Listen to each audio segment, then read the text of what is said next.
অতি দুঃখের সঙ্গে একজন মহিলা নাগরিক হিসেবে, একজন মহিলা সাংসদ হিসেবে ভারতীয় জনতা পার্টির এই নারী বিদ্বেষী মনোভাবের প্রতি ধিক্কার জানাই। আমরা এর আগেও দেখেছি ওনাদের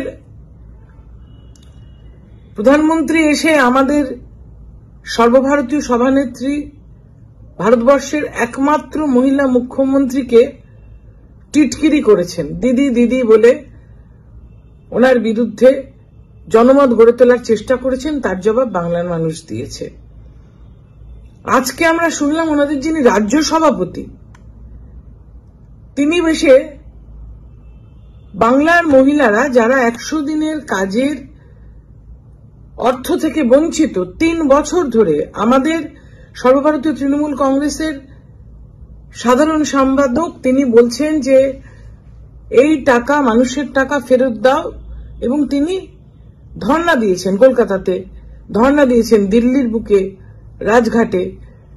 আমরা বারে বারে কেন্দ্রীয় সরকারের কাছে দাবি জানিয়েছি যে মেহনতের টাকা, মেহনতি মানুষের টাকা, সেগুলো তারা আটকে রেখেছেন। 156 বার দিল্লির টিম এসে এখানে কোন রকম ত্রুটি পায়নি, তা সত্ত্বেও ন্যায্য টাকা তাদের দেয়নি।